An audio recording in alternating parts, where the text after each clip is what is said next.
Welcome everybody to the Damage Report. I am Francesca Fiorentini, guest host in for the Dragon Daddy himself, John Idarola. Welcome, Reina Dragon, to the world. I'm so happy to be able to say that. And happy to be here with you guys on a massive news day. Massive, you guys, massive dumps. We have mugshots, okay? We got many of the mugshots coming in. We might get a Trump mugshot within the time span of this show. And of course, the GOP debate that we will do a roundup of and discuss and talk about why we can't show clips from. And then Vladimir Putin may be at it again or not or something, but a mercenary, the top mercenary, the dude who was basically threatening Vladimir Putin only a few months ago, has been shot down in a plane and killed. So just a light little Thursday, which is why I'm super happy to have Sharon Reed, Rebel HQ contributor, with me to go through it all. Sharon, welcome. Thanks for having me. It's just an incredible day, isn't it? It is. You, I think, were like, when you came on the stream before we went live, you were a little excited because you were like, we might. Yes. We're closing in on a Trump mugshot here. I was eating bacon because it called for that. I mean, this is the occasion for bacon, and just kind of waiting to see what pops up. And don't forget the weight as well will be released. Absolutely, the pigs will fry or something or not. The chickens are coming home to roost. That's where the eggs come in. But I'm so excited. It's what a day, what a bizarre day. There's a lot to cover. So anyway, before we get started, you guys know what to do, okay? While John's not here, we clown him and think up new names and nicknames for him, like Little Johnny, yada yada yada, and Johnny Sliderola and other things. But also, like the stream right now, share the stream right now. It's a podcast too, so you can always rate this podcast. Speaking of podcasts, I'm the host of the Bituation Room podcast. That's where I'm normally at, so you know what to do. Follow me there, Franny Fio on YouTube and Twitch, and listen wherever you get your podcasts. But enough with the plugs. Let's jump into this massive news day. Let's go. So 8 Republican presidential hopefuls met in Milwaukee last night for the first of a number of GOP debates, presidential debates, noticeably absent Donald Trump himself, the front runner by a long shot, by double-digit numbers at this point.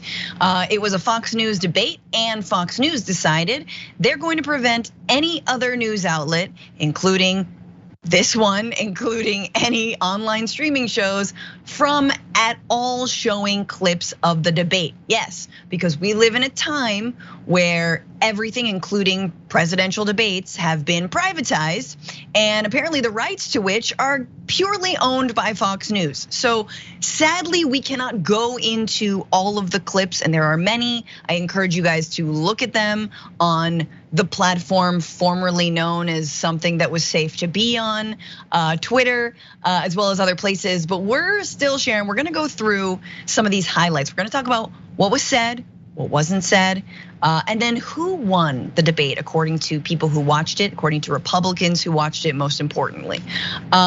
So first and foremost, what was talked about? Let's go into it. So New York Times did a list of the amount of time spent on all these different issues. Subjects discussed the most.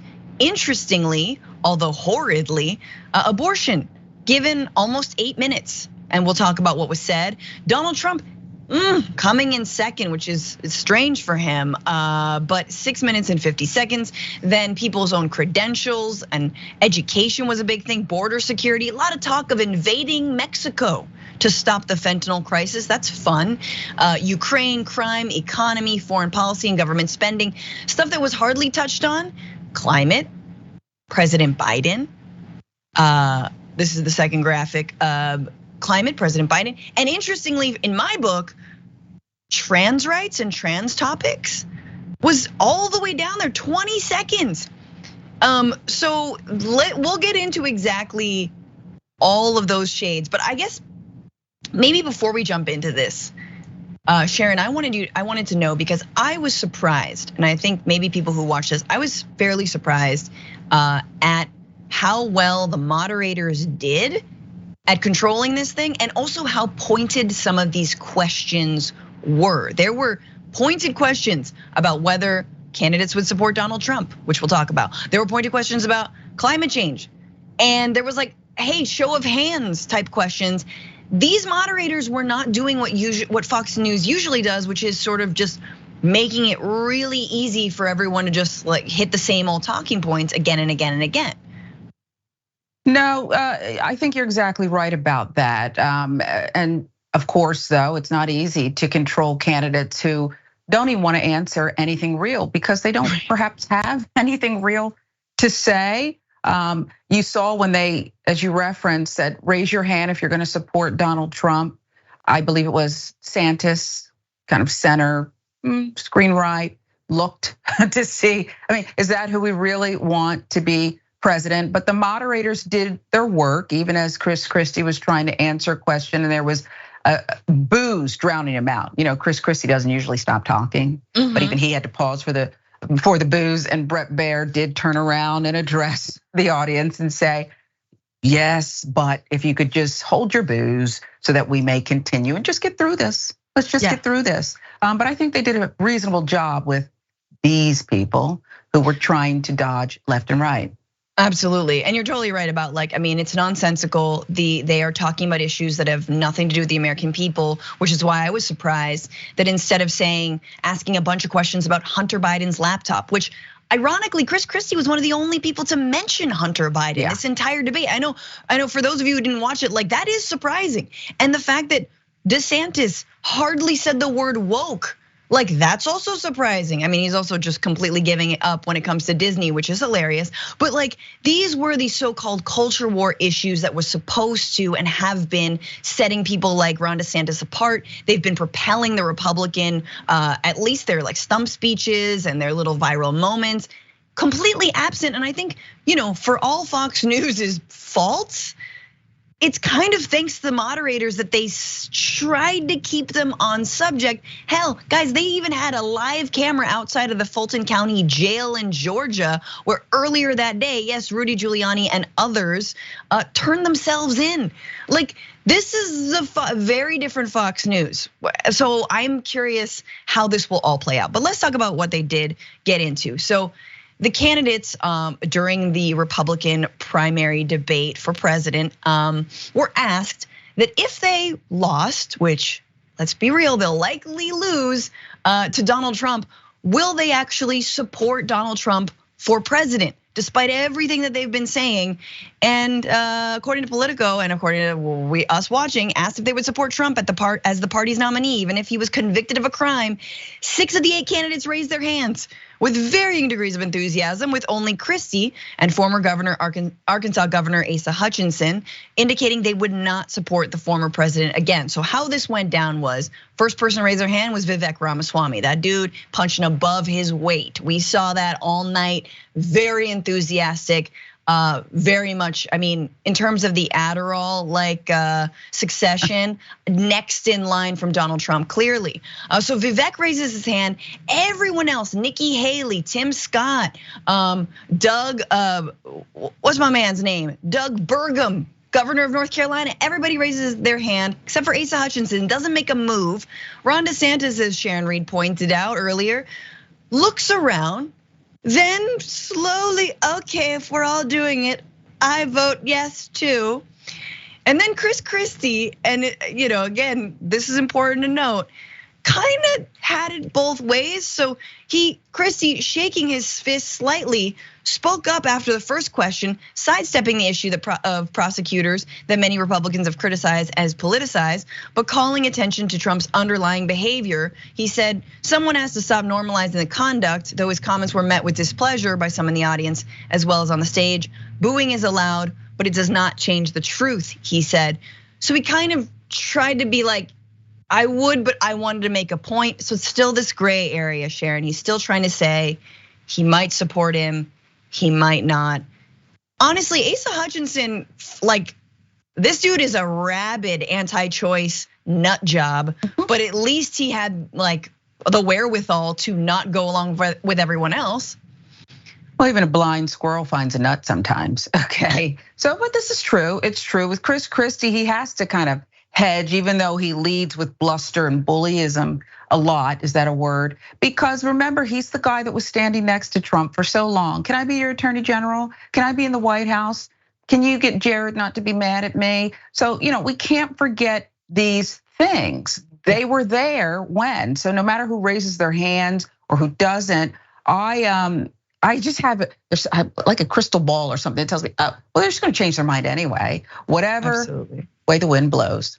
Absolutely. I mean, we saw that happen in every other election in 2016, in 2020. 2020, obviously, there was no one running against him, but 2016, we saw that everyone folded. These are all people who are hoping for a position in Trump's cabinet. Nikki Haley got a position in Trump's cabinet after completely changing her tune on Trump. And now they're sort of trying to walk it back a little bit, but not completely. But at the end of the day, even people who have made money, like former Attorney General Bill Barr, off of condemning Donald Trump, right? The supposed rift, that we're supposed to laud him and celebrate his heroism. Even he said he would support Donald Trump ultimately, even if he was convicted of one of the how many criminal cases now. And we're awaiting a fourth time that he's gonna go down and be booked. This time he's gonna have his mugshot taken. So it doesn't change. That being said, it is interesting how they understood and how the candidates position themselves in relationship to what happened on January 6th. Because on the stage, you had Mike Pence, the vice president at the time, who certified the electoral votes, the thing he was supposed to do and is supposed to do according to the Constitution. And the moderators asked, was it the right thing to do to certify those votes and certify those electors? Tim Scott was asked pointedly, and he said absolutely. He was the first candidate to answer the question. Christy Haley, North Dakota Governor Doug Burgum, agreed with Scott. However, DeSantis danced around the question. This is my favorite. DeSantis, again, really trying to get that insurrectionist vote, was said, it's not about January 6, 2021, it's about January 20th, 2025. Oh, well done, my dude, well practiced. When the president is gonna take office, DeSantis said. DeSantis later clarified and said that Mike did his duty, I got no beef with him, which was a very interesting moment, Sharon. I don't know if you saw it, where he was like, yeah, he did his duty. Doesn't mean if he thinks it was right or wrong. He was just like, nah, he did his duty, I've got no beef with him. Which I think might play well, even though I think broadly DeSantis did horribly in this. But what do you think about that, trying to thread the needle? And were you surprised by the number of candidates who said, yeah, he did the right thing? You can't lead when you're waiting to see if the boos emerge before you answer. It means you lack conviction. You stand for nothing. It's whatever someone tells you to stand for. So I wasn't surprised by it. He tried to bully the moderators in that moment by saying, we're not kids, we don't have to raise our hands. Well, you kind of do, okay? Let's dumb it down for you, okay, DeSantis. Raise your hand if you believe this guy did the right thing. And I'm really so sick of this question. For all the things that the moderators did right, I thought this was the lamest question. It's the easiest question in the world, and they still botched it. Look how he still botched it. Mike Pence is not a hero. It was written on an old flaky piece of paper hundreds of years ago. This is what we're doing in this instance. And that's all he did. He fulfilled his duties, okay? Yeah. He also tried to see if he could get out of it.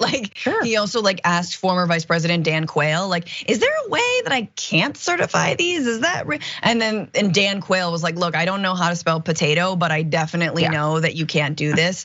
And he was like, okay, cool. And it's the reason that Mike Pence is not being arraigned this week.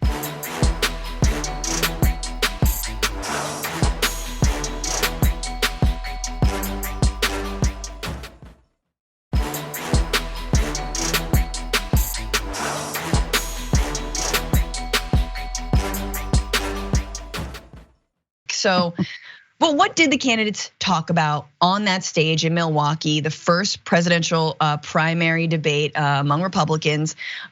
Surprisingly, some substantive issues thanks to some of the moderators and their work. One thing they were asked about was something we are all feeling the effects of. Chicago is in a record heat wave, which is climate change. And the candidates were asked directly, do you believe that climate change is man-made? And they were asked to show their hands, and no one raised their hand. And moreover, no one was able to answer this question directly. And this was probably one of the scariest moments beyond the let's invade Mexico moment, but the scariest moments of the entire debate. Vivek Ramaswamy, again, entrepreneur who is 38 years old, young guy who's sort of coming out very much punching above his weight here in the debate, said, quote, "Let's be honest, as Republicans, I'm the only person on the stage who isn't bought and paid for. So I can say this, the climate agenda is a hoax." And so the reality is more people are dying of bad climate change policies than they are of actual climate change. What? Run that back. I'm sorry, what? Are you saying that like the Greta Thunberg super PAC is buying and selling Joe Biden and Kamala Harris? Are we saying that like wind and solar, that like all the animals have like some massive dark money scheme? Like, no, that's not happening, Vivek. Like I have literally no idea what planet you live on. The people bought and sold are people, both Democrat and Republican, who are bought and sold by the fossil fuel industry, right? And even though Joe Biden has taken steps in the right direction, he himself has capitulated, still gives subsidies to the fossil fuel industry in this country. So that was fun. Nikki Haley had this to say. She said, a little different, Sharon. She said, "Is climate change real? Yes, it is." Oh, fair, that's a step.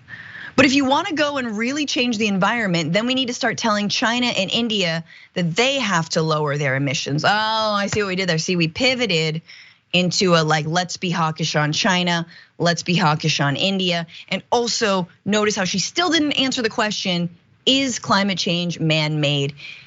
It's like the thing we all know to be true, Sharon, that Donald Trump is a criminal, climate change is man-made, but if we admit to that, our entire house of cards starts to crumble because it is actually built on lies. The lie being that fossil fuels are good for you and we should all be just like, inhaling massive like methane emissions. And that's great. And no one's gonna get child cancer. Yeah, and we won't get those lesions on our skin or anything. It's gonna be great. That's the thing about lies. Once you tell one and you get in bed with the rest of them, you wake up with fleas or something like that, okay? Nikki Haley with her little, "Oh yeah, okay." And then pivoting to, well, we shouldn't do it unless they do. After they do, in fact. Let's get to some other important things first. Meanwhile, the ocean's what, 100 and what degrees? Right. Stop, okay? It's just not real. And Vivek, if someone like that becomes president, and let's not even say it can't happen, we've been down that road before. It would be like putting my preteen in charge of the family budget. Okay, the lights would be out, there'd be an eviction sign on the door, but we'd have plenty of donuts and Sprite to tide us over. We have plenty of that, okay? This is a ridiculous lineup here where no one's saying, look, I'm the one and here's why. No one's taking a stand, it's just been straddling.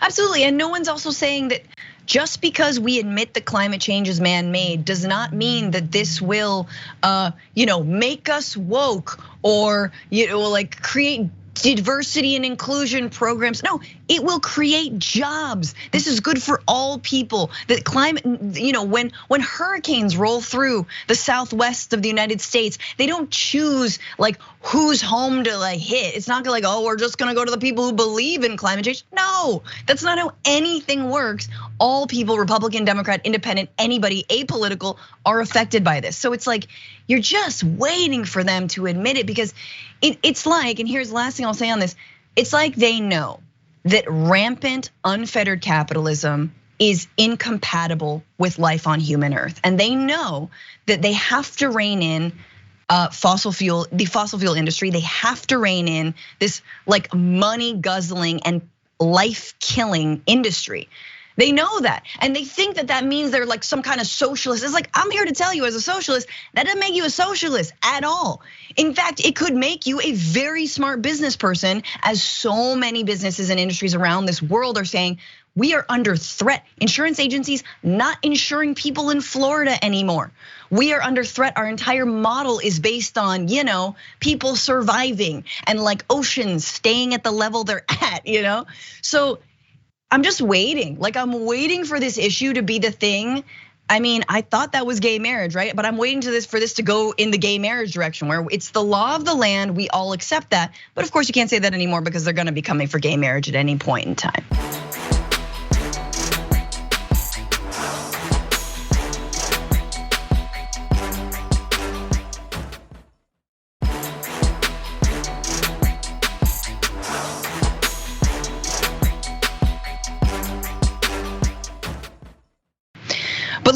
switch it up and go to another issue. Probably the issue that Republicans talked about the most on this debate stage was abortion, interestingly. And actually, unlike climate change, Republicans are different gradations of awful on this topic. We know that, of course, Roe v. Wade is supported by the majority of Americans, including in red states. We also know that red states are rolling out some of the most draconian anti-choice, anti-abortion laws, and they are being affected. There are 13-year-old girls being forced to carry their rapist child, as was the case in Tennessee just recently. So this is a massive issue. But Republicans are like, okay, they're drawing some sort of distinction about it. DeSantis, for example, he demurred when asked whether he would support a 6-week federal ban. This is the big thing. Are we gonna implement this federally? And he criticized Democrats for backing abortions later in pregnancy. Stop down real quick. So not only did he say that Democrats were supporting abortions, late-term abortions, but he swears there's a woman named Penny who was forced to have an abortion at 42 weeks, basically at the time of delivery. Honey, that's not an abortion, okay? That's delivery of a baby, that's birth. I understand you don't know that because you don't have any of those parts on you, and you actually don't care to listen when women talk about their birth experiences, but that is not an abortion, that is actually scientifically impossible. Anyway, time in. Nikki Haley described the notion of the federal ban as unrealistic. This is an interesting tack, suggesting that Republicans would never have sufficient votes to pass such legislation. She also called for lawmakers to stop demonizing people over the issue and work toward a consensus around adoption and contraception policies. So Sharon, there's a little bit of a distinction here. DeSantis doesn't want to say whether he would support a federal ban. Nikki Haley says, effectively, I would support it, but we know Democrats wouldn't go along with it and we'd never get it past the Senate. So let's focus on contraception and adoption, which, to be honest with you, I was like, at least there is a Republican proposing some kind of solution to their heinous policies around this issue. Yeah, and what she was kind of intimating is women shouldn't be locked up for the rest of their lives or put on death row for exercising freedom over their own bodies and their reproduction and everything else in between. DeSantis sounded like he always sounds, vapid, foolish, ridiculous. And I don't know where the other ones stand, except Mike Pence kept saying, my Lord and Savior. And by the way, she is right that no one's going to be supporting that legislation, but maybe somehow it'll make its way somewhere to those people in the robes and they'll be able to figure it out for them. And the evil will become the law of the land even more so than it is now. Yeah, I mean, it's interesting. Nikki Haley almost sounds like, and I gotta just be real, she kind of sounds like a centrist Democrat. Like she is a very much a centrist, right? She sounds like a Democrat capitulating on abortion, which, let's be real, has been happening for way too many decades. Nancy Pelosi said you don't have to support, be pro-choice in order to be a Democrat, as recently, I think, as 2016. So Nikki Haley's trying to thread this needle on abortion. And I think what is so ironic about that, like you're saying, Sharon, is that these laws, they make women second-class citizens. These laws, doesn't matter if you want a child or you don't want a child. These laws puts every woman's body and every person who can get pregnant's body in danger, in jeopardy. We've seen that all across this country since Roe v. Wade was overturned over a year ago. You saw that specifically in Texas, where women are suing the state because they were unable to get abortion care when their lives were in danger. No matter these exceptions around rape and incest, they never actually, or the life of the mother, clearly they're not working.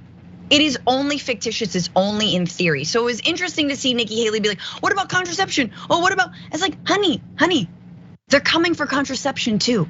Honey, they're coming for adoption too. You think they're gonna let people adopt? No, first of all, you gotta be straight, you gotta be white, you gotta be rich. Like all of these things, which by the way, if you're straight, rich, and white, you get your abortions anyway. To Mike Pence, he definitely a little shade to the right from everybody. Mike Pence took a more ardent position on abortion, supporting a 15-week federal ban, which he has challenged his rivals to embrace. The former vice president called curbing abortions a moral issue that should not be left to the states. Senator Tim Scott of South Carolina interestingly echoed that sentiment, saying that it would be unethical for the president to be supportive of states such as California and New York that allow abortions further along in pregnancy. Again, and he echoed this late term abortion at birth, which I literally don't know. Like, at least when they say defund the police, it was actually a slogan at some point, but like never echoed by a real, like, anyone in power. Anyway, so there's Mike Pence. That's the future of the so-called, like it's fun to me that like the right of the Republican Party that like believes in democratic processes, like Mike Pence, saying yes, there's a process. I had to certify the election. That like also simultaneously, if he became president, he would instill like martial law on women's bodies. Like it would be like that we would each have curfews, Sharon. Like we'd have to be in our homes making dinner by 7 o'clock every night. And no lip gloss either. You better not be caught wearing lip gloss. He will pardon Donald Trump. He will make his stance on abortion or lack thereof the law of the land. Somehow he'll have this magic abortion wand and everything will be just terrific. It's just nuttiness. And I think you had it just right. It's degrees of nuttiness, where we have to depend on Nikki Haley to say, well, yeah, just adoption, contraceptive, but let's not demonize women. And oh yeah, you forgot that the babies have to be white too, okay? These aren't solutions to what's going on today. And they still take away our right to live, to breathe, how we see fit, our bodies. They just don't get it. Yeah. 100%. Let's leave it there. Let's come back and talk about who won the debate. According to both voters, but also just us watching, and I'm curious to know what the Dragon Squad thinks. We'll be right back after this.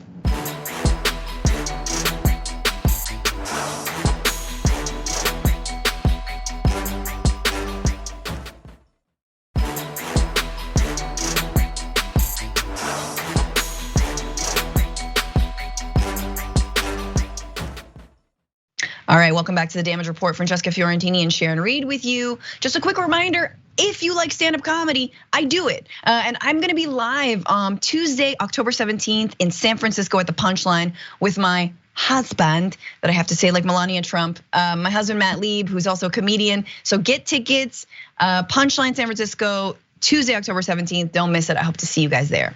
So let's get into who won the Republican presidential primary debate on Wednesday.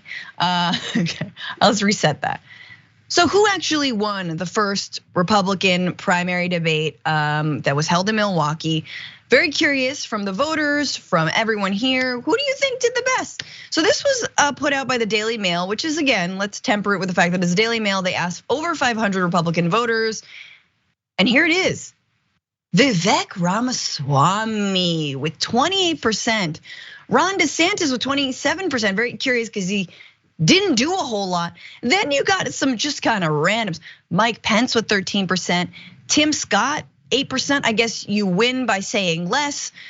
Nikki Haley, 7%. Chris Christie, 4%. Doug Burgum, 3%. Asa Hutchinson, 2%. And 9% don't know. So really, it ends at Mike Pence, and then the next biggest winner is people who don't know whether anybody won or who won or who's even talking right now. But let's just talk about Vivek, because that thought about him winning this debate, that was echoed by voters who spoke with CNN. Take a look. Here's what I want to ask you about. Who you thought did the best during this debate? Basically, who do you think won the debate? I'm going to do it in alphabetical order to be fair. Anyone think Doug Burgum did the best? That's 0. Anyone think Chris Christie did the best? He certainly got most of the airtime. A lot of the airtime, not most of the airtime. How about Ron DeSantis? How many of you think Ron DeSantis did the best? That's 2 people. How about Nikki Haley? 1, 2, 3, 4 people. Asa Hutchinson? Mike Pence? 0. Vivek Ramaswamy? 1, 2, 3, 4, 5, 6, 7. Tim Scott? Okay, so this panel here thinks Ramaswamy won the debate. First of all, can we just remark on how non-diverse that group of voters is? It's like one brown guy and like a woman, maybe, I don't know, maybe a couple in there. Anyway, so Vivek Ramaswamy winning, not just according to the Daily Mail, but now according to CNN. And it speaks volumes, not just for Ramaswamy, but also for Ron DeSantis, who technically is second in polling and continues to be so. But it seems like Ramaswamy, for all of his bluster, for all of his try-hard Trumpism, came out as one of the victors. And he actually was also one of the targets for a lot of people. If you guys didn't watch, again, we cannot show clips, sadly. Ramaswamy spoke a lot. He spoke loudly, clearly, lots of smiles and lots of harebrained and weird ideas. And he was sort of chided by some of the Republicans who have far more experience / some, if any, experience at all. The best line of the night, gotta hand it to Chris Christie. He said, quote, "I've had enough already tonight of a guy who sounds like ChatGPT," Christie said. He then compared Mr. Ramaswamy's frequent mentions of his skinny frame and odd last name to the rhetoric former President Obama used when he first vaulted onto the national political stage. Quote, "And I'm afraid we're dealing with some of the same type of amateur," he said. Now, I don't know what you make of that, Sharon, but I love the ChatGPT line. It does feel like Ramaswamy has sort of digested all of the Republican talking points and sort of spit it out in kind of his branding, his like sort of entrepreneurial, like model minority branding. But then comparing him to Obama, it's like, yeah, but here's the thing about Obama. He was president for 8 years. I don't know if you want to tell my dude he reminds you of Obama, because that's kind of a compliment. Yeah, it is, and you heard Vivek's response, or maybe Chris Christie kept going with the bluster, saying, "Why don't you give him a hug like you did Obama?" Vivek is a pick me, okay? That's pretty clear, as my daughter would say, "Pick me, mommy," and that's just the way it is with him. But I do think we have to be careful, because there was another poll of 1 that he also won, and I don't think, if he's not locked up inside the Fulton County Jail for violating the terms of his bail, Trump may pick him. Trump may pick him to be. Stranger things have happened, and this time Ivanka and Jared won't be putting something in his Diet Coke that makes him pick Pence over somebody else that he wanted, like Newt Gingrich, and we could end up with a ticket of just sheer buffoonery. Buffoonery. Yeah, I mean, if RFK Jr. doesn't steal it from him, but I think Vivek, it seems like a lot of voters, young voters, Republican voters, I guess, are excited for him. Again, all of this is tempered by exactly what Sharon said, which is Trump is going to be the nominee. All of these people are losers. They just don't want to lose the hardest. They're all fighting to lose the least hard. And so, you had Mike Pence and Vivek Ramaswamy get into it a lot. There was some words back and forth. There was Nikki Haley that said that he had no foreign policy experience, which, to be fair, he does not, and she was former ambassador to the UN. But I want to just go to his last, this is graphic 12.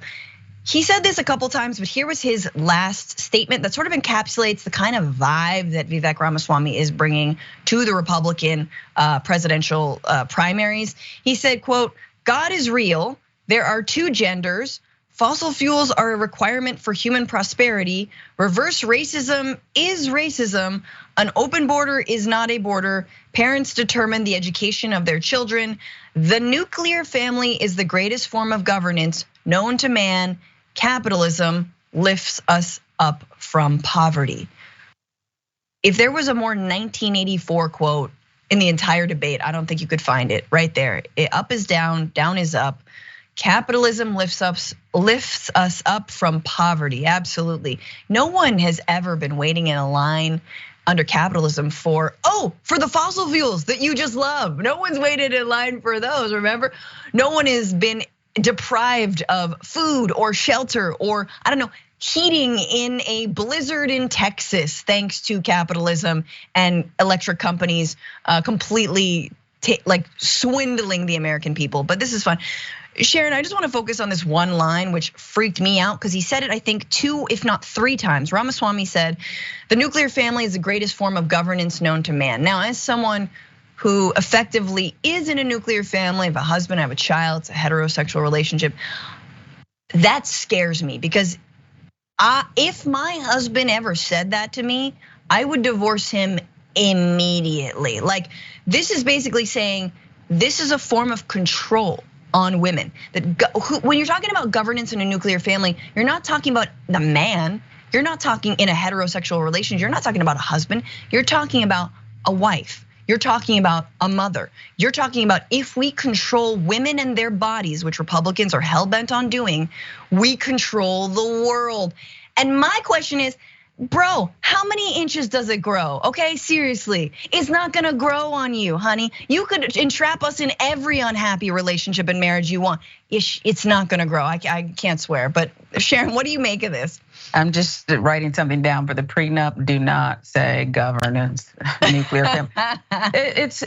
You're exactly right, okay? This guy is spitting out, like you said, these talking points. I don't know anything about his background in the way that we know about Donald Trump's and all of the accusations in the past and grabbing women and Access Hollywood and that whole thing. But it is so antiquated. And I think that he is gearing up, as you mentioned, 1984 and rolling back time, moonwalking back in time. The next debate is in Simi Valley, California, okay? And we know it's there. And so I just think that he's doing whatever and saying whatever to get elected. But it does give me pause and even some fear that he is inspiring so many young Republicans who seem in that kind of cult-like way, that they will follow him wherever he goes, even if he makes no sense. Yeah, it's the same. It's the male chauvinism. It's equating like the prosperity of the United States and the prosperity of the country, and even one's personal prosperity with control over women. It's the Andrew Tate of politicians, right? I mean, he might not be as jacked, but it's like it's the Elon Musk, it's the Andrew Tate, it's the if we marry male chauvinism with unfettered and pig-headed capitalist so-called innovation, suddenly all the jobs are gonna come back to this country. No. None of that's gonna happen for you, homie. I'm sorry, it's just not. Like, and that's not how you achieve anything. Anyway, so it's good luck, Vivek, good luck. But now we know who everyone's taking aim at, which says a lot about your boy Ron DeSantis, who sadly, I mean, look, when they come for you, it shows you're powerful. Not a lot of people came for Ron DeSantis last night during the debate. Let's take our second break because we want to talk about who wasn't at the debate. That is the man who's about to turn himself in to the Fulton County Jail, Donald Trump. More after this.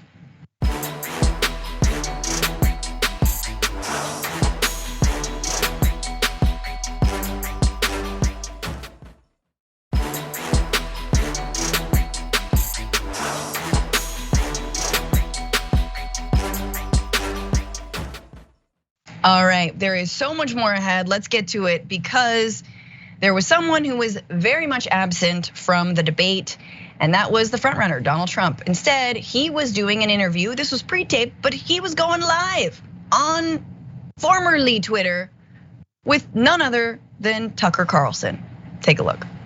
Why are you at the Fox News debate tonight in Milwaukee? Well, you know, a lot of people have been asking me that, and many people said you shouldn't do them, but you see the polls have come out, and I'm leading by 50 and 60 points.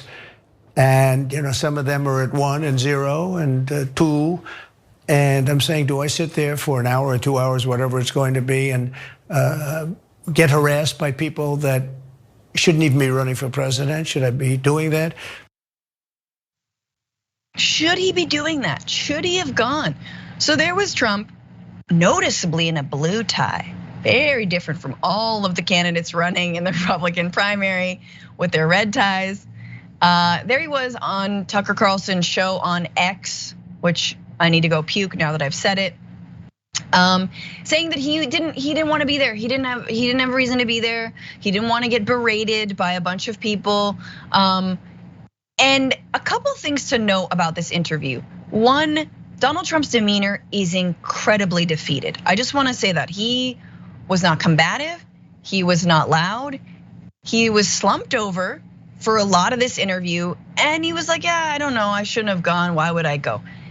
I gotta say, and I don't know what everyone else thinks, Sharon, I don't know what you think. I think it was actually a misstep to miss this debate.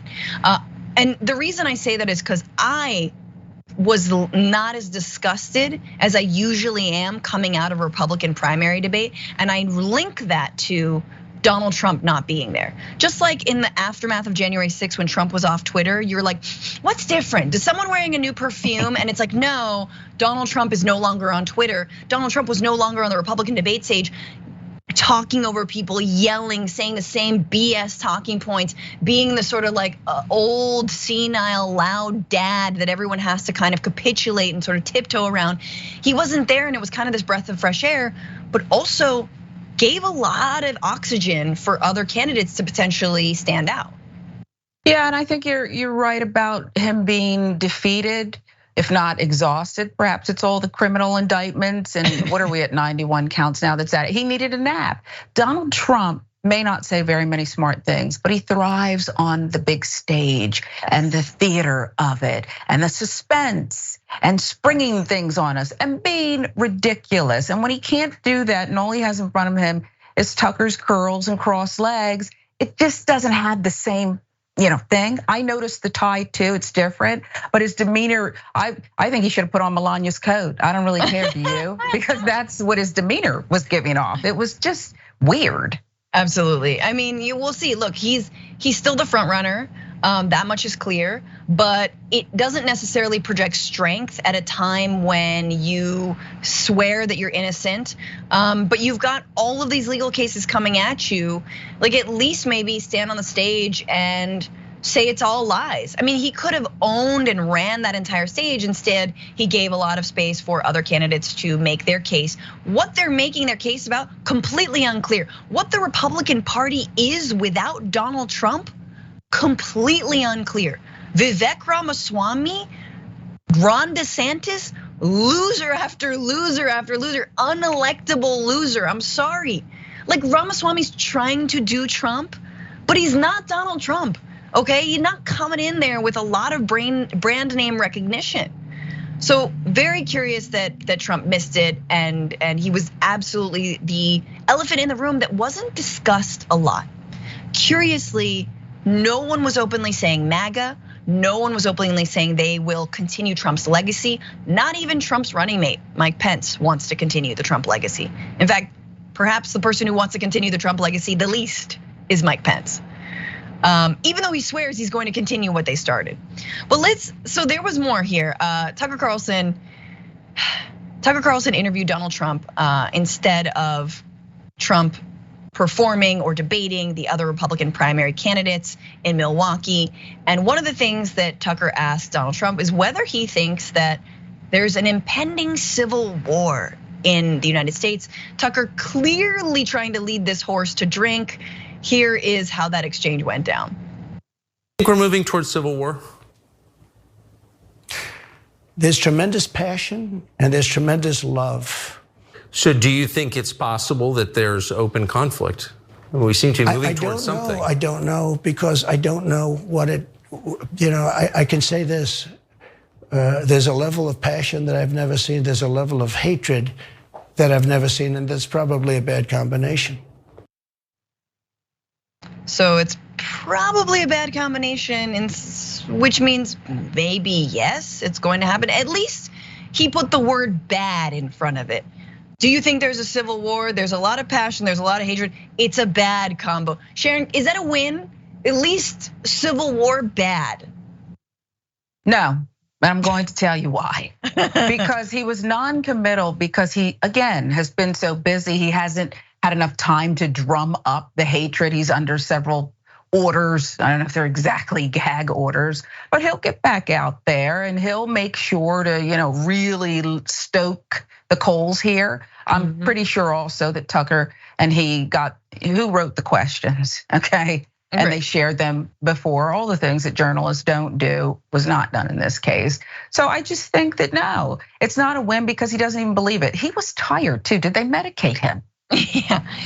Yeah, no, it's hard to get Adderall out there, and he is no different. But Yeah, he in the middle of that, we cut that up because in the middle he sort of goes into what happened on January 6th. Now, unprompted, Tucker Carlson did not ask him about January 6th, asked him about civil war. And he said, look, on January 6th, it was a beautiful crowd, it was a massive crowd, so sort of lauding his crowd sizes. And then, but it kind of is this suggestion that what happened on January 6th was potentially or could be drummed up again to do something far worse than what happened in the Capitol that day. But a lot of Americans, whether Trump, I mean, it seems like Trump agrees with them. A lot of Americans actually do think that a civil war in the next decade could be likely. So this is from YouGov. 2/3 of Americans, 66% believe that political divisions in the country have gotten worse since the beginning of 2021, compared to only 8% who say the country has grown less divided. Few see things improving in the coming years. 62% expect an increase in political divisions. I never know what to make of some of these polls because I feel like when you agree with them, like I don't know which side I stand on this. I definitely think we're incredibly divided. But I think when you say that, oh yeah, civil war is gonna happen, it's like you're willing it and wishing it into existence, just like we sort of like gassed the Donald Trump presidency into existence. But anyway, let's go to a little bit more of what he said. Donald Trump was asked by Tucker Carlson, what is his number 1 priority if he were reelected president?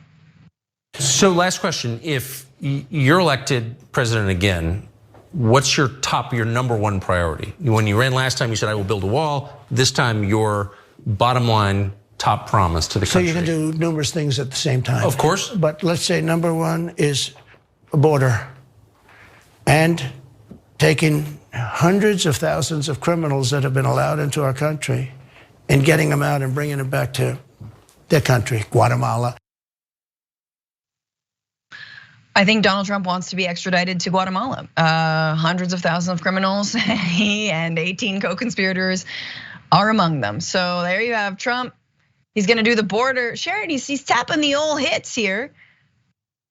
I guess. Come on, he would never survive in Guatemala, although he wouldn't need that spray tan as much. This interview fell flat, and it just seemed like Donald Trump has lost his way. That said, he is still far out in front, but I do think, Fran, that there's some lighter fluid that is needed to gas this thing up, so that when he loses the next presidential election, we could see it. Because he's gonna say he won again.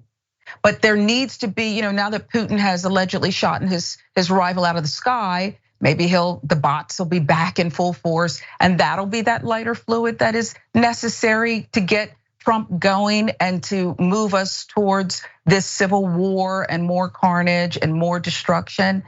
Because I don't think 10 years, the way things are going, it could be 2 years.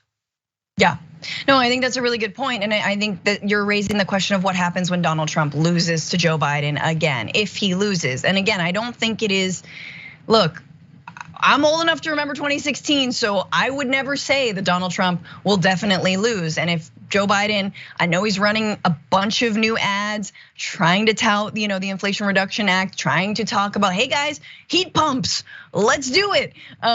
But unless Biden gets very, very serious about touting some of the things that he did, which by the way, all the Republicans effectively, like all of these governors, Asa Hutchinson, Doug Burgum, right? Former Governor Nikki Haley, all of these states have benefited from things like the American Rescue Plan and the Inflation Reduction Act. These are projects, these are subsidies that have impacted their states, and no Republican voted for it, right? So, I mean, they're trying to have it all kinds of ways. So we will see if any of these folks, including Trump, are formidable against Dark Brandon, who continues to I don't know if he's rising, he's just there. But there is, guys, we haven't even talked about the mugshots.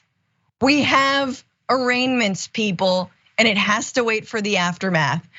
So sit tight, if you're on linear, that is it. We're going over to YouTube. Everybody else, hang on to your butts. There is more. We got the Giuliani mugshot and everybody else, and it's so good.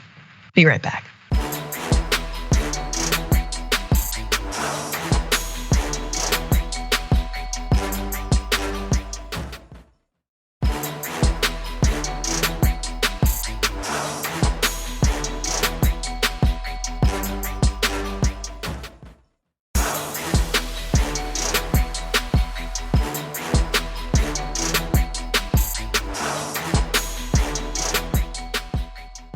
Thanks for listening to the full episode of The Damage Report. Support our work, listen ad-free, access members-only bonus content, and more by subscribing to Apple Podcasts at apple.co/TYT. I'm your host, John Adarola. I'll see you soon.